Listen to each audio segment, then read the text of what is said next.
Welcome to iDream media. Sabarimala వెళ్ళే అయ్యప్ప భక్తులకు ఈ మధ్య ఏంటంటే వచ్చి రాగానే ఫీవరు, హెడేక్ ఇలాంటి లక్షణాలు కనిపిస్తే గనక వెంటనే అలర్ట్ అవ్వాలని కేరళ ప్రభుత్వము ఒక అలర్ట్ జారీ చేసింది. అంటే అక్కడి వాటర్‌లో ఒక రకమైన అమీబా ఉంటుంది. అది డైరెక్ట్‌గా ముక్కు నుంచి మెదడుకు వెళ్తుంది అని అంటున్నారు.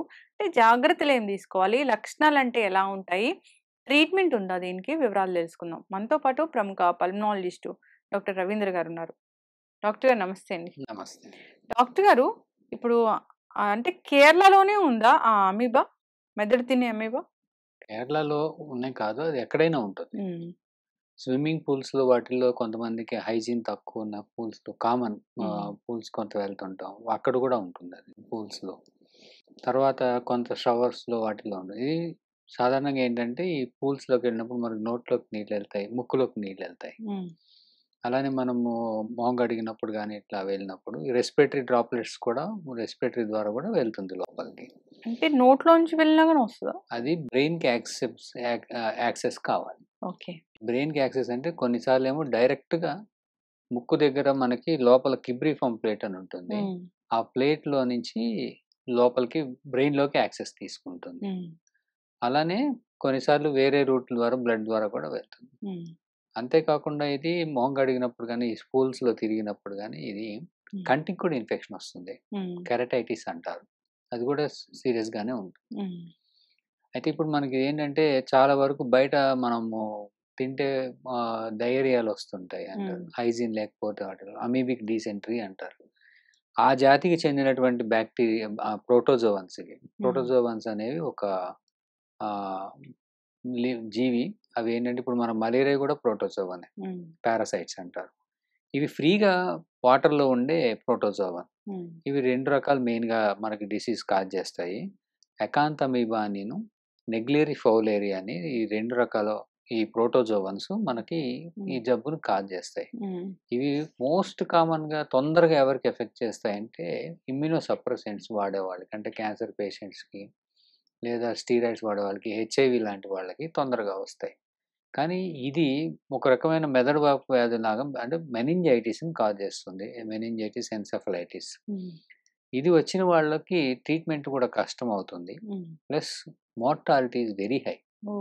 అంటే ఎంత ట్రీట్ చేసినా ఒక్కసారి టైం దాటినా కొంచెం లేట్ అయినా మనకి వాళ్ళు బతికే ఛాన్స్ తక్కువ ఉంటుంది. అలానే ట్రీట్మెంట్‌గా వచ్చే మెడిసిన్స్ కూడా కొంత పనిచేసేవి తక్కువున్నాయి. సో, యాంటీ ఫంగల్స్ అవి వాడాల్సింది. అంటే జనరల్‌గా దీనికి ఒక ట్రీట్మెంట్ అనేది ఉందా? ట్రీట్మెంట్ ఉంది. సో, యాంటీ ఫంగల్స్ వాడతారు. సో, బట్ వాటికి కొన్ని పనిచేసే మందులు కొన్ని బ్రెయిన్ దాకా వెళ్ళవు. బ్లడ్ బ్రెయిన్ బ్యారియర్ రక్తంలో మనం ఐవీ ఇచ్చినా అది రక్తంలో నుంచి అది బ్రెయిన్‌లోకి వెళ్ళడం అనేది ఒకసారి ఆగిపోతుంది. ఇవన్నీ కష్టాలుంటాయి. అయితే ఇది వచ్చినప్పుడు దీనికి ఇప్పుడు ఇంత అలర్ట్ ఇవ్వడానికి కారణం ఏంటంటే ఇవ్వడానికి గవర్నమెంట్ కేరళలో ఈ సీజన్‌లో కొన్ని హాస్పిటల్స్‌లో కొన్ని చోట్ల ఈ అంటే ఈ ఇన్ఫెక్షన్ తాలూకా కేసెస్ కొన్ని చూసారు. బికాజ్ ఇప్పుడు అయ్యప్ప స్వామి సీజను. కేరళలోకి చాలా మంది ఇప్పుడు పిలిగ్రిమేజ్‌కి లక్షల్లో వస్తారు కాబట్టి కోట్లలో ఒక విధంగా. సో, మళ్ళీ అది స్ప్రెడ్ అయ్యి ఎవరికొకళ్ళకి ఇన్ఫెక్షన్ వచ్చే ఛాన్స్ ఉంది. ప్రాబ్లమ్ వచ్చే ఛాన్స్ ఉంది కాబట్టి హెల్త్ అలర్ట్ ఇచ్చారు. ఏంటంటే ఇప్పుడు ఈ రివర్ వాటర్స్‌లోను, ఫ్రీ వాటర్స్‌లోను ఎక్కడన్నా ట్యాంకుల్లో నీళ్లు పట్టున్న వాడినప్పుడు గానీ, ఇలాంటి వాటి శానిటైజేషన్ లేని చోట్ల వాటిలో ఈ ప్రోటోజోవా నుండి ఈ ఈ జీవి మనకి మన బాడీలోకి ఎంటర్ అయ్యే ఛాన్స్ ఉంటుంది. ఓకే. సో, ఉంటుంది కాబట్టి దీనికి ఎస్పెషల్లీ రెస్పిరేటరీ రూట్ ద్వారా మనకి మెదడులోకి వెళ్ళిపోతున్నాయి కాబట్టి ఈ వీటిని కొంచెం జాగ్రత్తగా చూసుకోవాలి. అంటే ఎవరికైనా తలనొప్పి వచ్చినా, వాంతులు అవుతున్నా, జ్వరం బాగా వచ్చినా సో, మెనింజైటిస్ సింప్టమ్స్ అంటారు. అలాగే కళ్ళకేమైనా ప్రాబ్లమ్ వచ్చినా వెంటనే వాళ్ళు సస్పెక్ట్ చేసుకొని వెంటనే డాక్టర్ దగ్గరికి వెళ్ళాల్సుంటుంది. ఓకే. సో, వీళ్ళకి చూసి టెస్ట్‌లు అవి చూసుకొని వెంటనే వాటికి సంబంధించిన ట్రీట్మెంట్స్ ఇనిషియేట్ చేయాల్సుంటుంది. ఒకవేళ ఉంటే.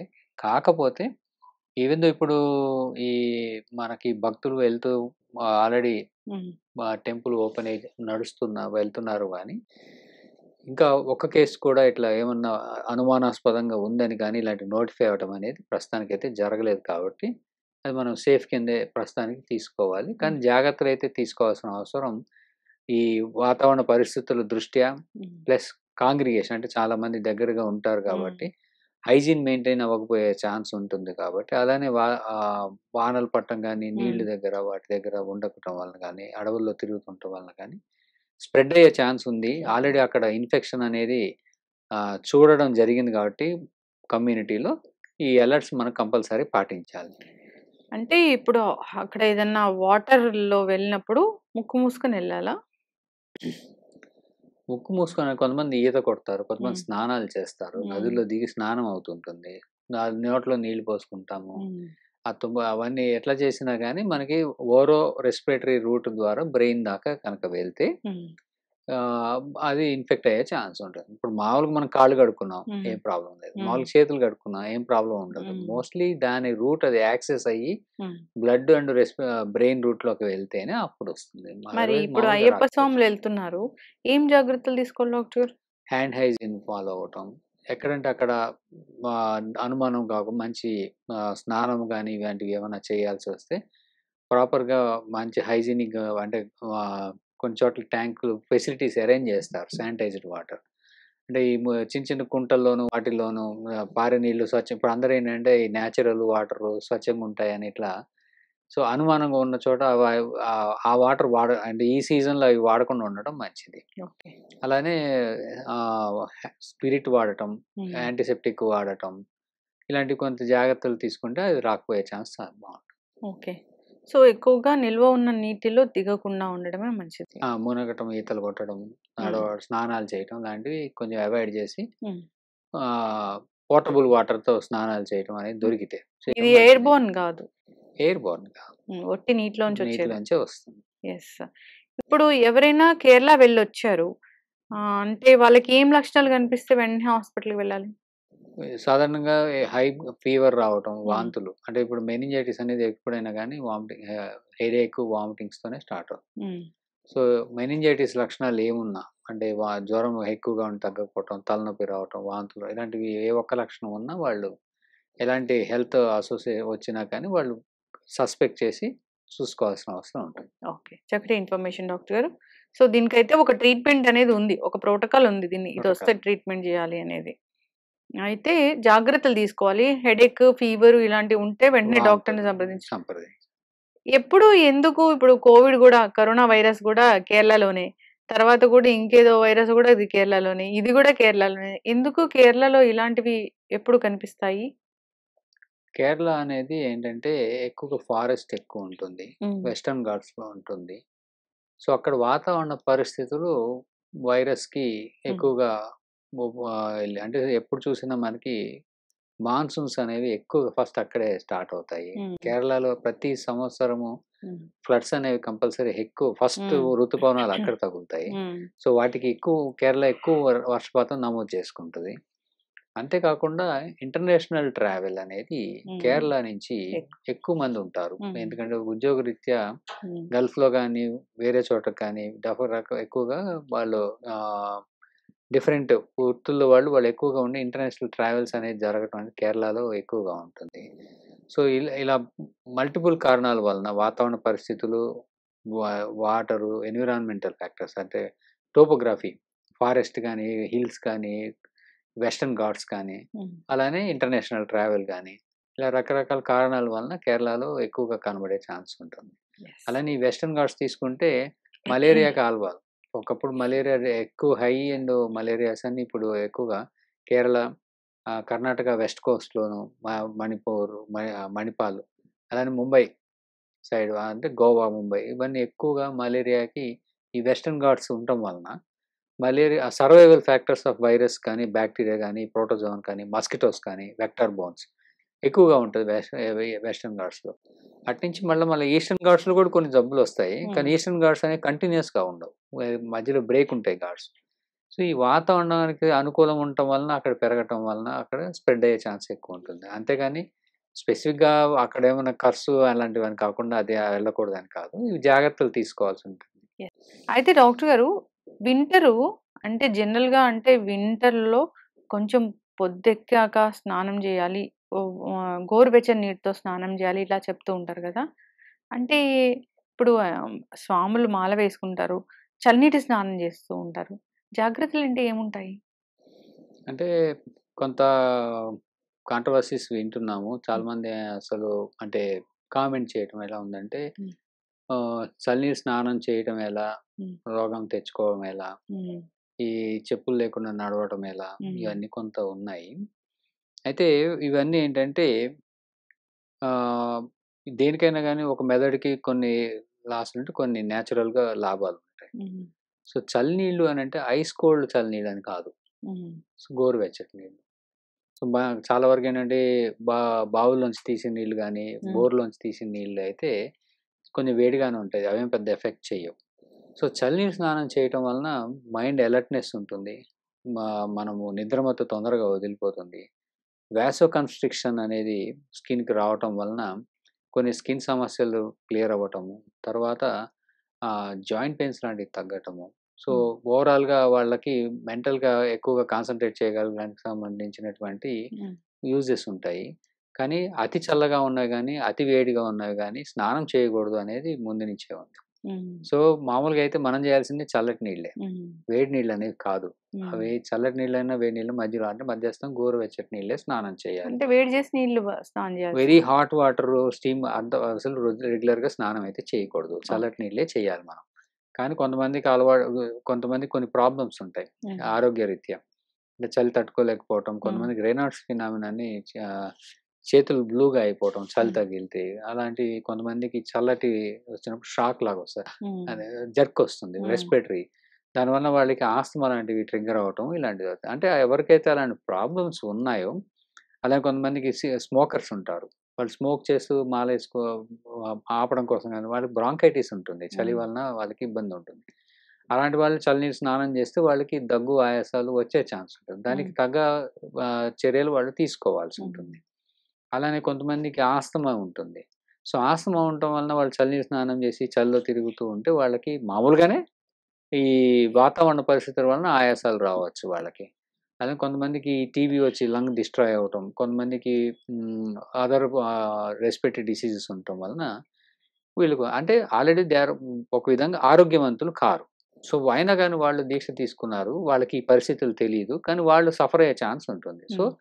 అలాంటి వాళ్ళు ఏం చేయాలంటే వాళ్ళకి మందులు వాడుకోవటమో, లేకపోతే అసెస్ చేసుకోనా, హ్మ్. దానికేమైనా పరిహారాలు ఉన్నాయా? వేరే అదర్ మెథడ్స్ ఉన్నాయా చూసుకోవాలి. ఓకే. అంటే అలా ఒక హెల్త్ సెక్టర్‌లో ప్రాబ్లమ్ ఉండి, అలాంటి వాటిని దీక్ష తీసుకొని ప్రాబ్లమ్స్ చేసే వాళ్ళ కోసం మిగతా వాళ్ళందరికి కూడా అది తప్పు అని చెప్పడం కరెక్ట్ కాదు. సో, ఒక ఆరోగ్యవంతమైన వ్యక్తి చల్లటి నీళ్ళు స్నానం చేయటము అనేది నార్మల్‌గా మనకున్న సౌత్ ఇండియాలో మనకున్న వాతావరణ పరిస్థితుల్లో మనకి చలే తక్కువుంటుంది. సో, హ్మ్. పెద్ద ఇబ్బంది చేయకపోవచ్చు. అదే నార్త్ ఇండియా ఇప్పుడు హిమాలయన్ బెల్ట్ ఉంది. అక్కడ టెంపరేచర్స్ 3, 4 ఒకసారి 0 డిగ్రీస్‌కి 5 డిగ్రీలకెళ్తాయి. అక్కడ మనం స్నానం చేయటం అనేది ఇలాంటి పరిస్థితుల్లో అసలు అంత చల్లటి నీళ్ళతో చేయలేం. బాడీ టాలరేట్ చేయదు. సో, ఇక్కడ మనకి టెంపరేచర్ వచ్చే నీళ్ళేంటంటే 18 డిగ్రీసు 16 డిగ్రీస్, 20 డిగ్రీస్ దగ్గర ఉంటాయి. అవి అంత ఇబ్బందయితే చేయకపోవచ్చు. హ్మ్.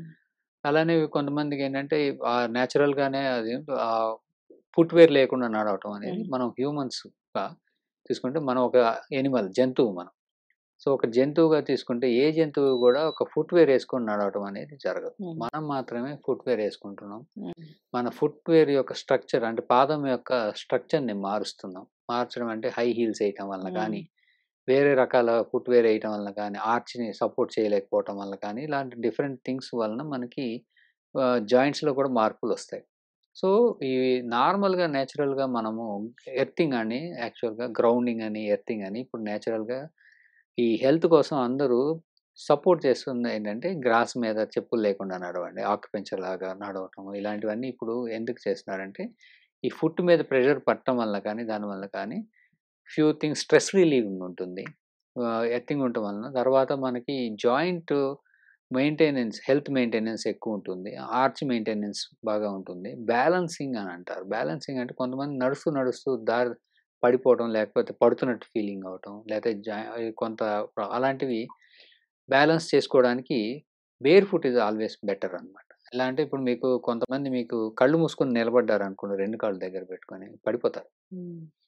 సో ఇలాంటి బ్యాలెన్స్ ప్రాబ్లమ్స్ అనేవి ఓవరాల్‌గా ఎక్కువ రోజులు ఫుట్‌వేర్‌తో నడుస్తూ ఉంటే మనకి వచ్చే ఛాన్స్ ఉంటుంది. సో అలాంటి వాటికి కొంచెం బెటర్‌గానే ఉంటుంది. సో ఓవరాల్‌గా ఏంటంటే ఈ చెప్పులు లేకుండా నడవటం అనేది నడవకూడదు అనేది వెస్టర్నైజ్డ్ కల్చర్ గానీ, మనం చెప్పులు లేకుండా నడిస్తే వచ్చే నష్టాలేం లేవు. ఓకే. అన్‌లెస్ అదర్‌వైజ్ మనమేదో ముళ్ళలోకెళ్ళి గుచ్చుకొని హ్మ్. వాటిని సెప్టిక్ చేసుకొని ఇలాంటి ప్రాబ్లమ్స్ తప్పితే వర్క్ రీత్యా కొంతమంది ఫుట్‌వేర్ ఏసుకోకుండా ఈ ఫ్యాక్టరీలోకెళ్ళి హ్మ్. దెబ్బలు తగిలించుకోవటం ఇలాంటివి ప్రొటెక్టివ్ గేర్ తీసుకొని చేయకుండా అలాంటివి అయితే ప్రాబ్లమ్ ఉంటుంది. కానీ ఓవరాల్‌గా మామూలుగా రోడ్డు మీద నడవటం గానీ, లేదా ఇంట్లో నడవటం గానీ, లేపోతే గుళ్ళలో నడవటం గానీ ఇలాంటివి చేస్తే ఫుట్‌వేర్ లేకుండా వచ్చే నష్టం ఏం లేదు. యెస్. ఫాలో అవ్వాలని కోరుకున్నాం డాక్టర్. చక్కటి information. And for more videos, Please subscribe to iDream. Please subscribe to iDream. Please subscribe iDream. And please subscribe to iDream. For more videos, subscribe to iDream. please like, share and subscribe to the channel. Congratulations, iDream. Subscribe to iDream. Subscribe to iDream. So subscribe to iDream Media. iDream की iDream team अंदर की huge congratulations. Please subscribe iDream Media. Please subscribe to iDream. Subscribe iDream. Please subscribe to iDream. iDream అంటే నా కళల channel subscribe చేసుకున్నారు, నోరు తిరుగుతలేదు, మీరైతే గంట గుర్తు కొట్టండి. For more such videos, please subscribe to iDream. Subscribe to iDream. Please subscribe to iDream. Please subscribe iDream Media. Please do subscribe to iDream. Please subscribe to iDream Media. For best entertainment and information, please subscribe iDream. And don't forget to subscribe to iDream.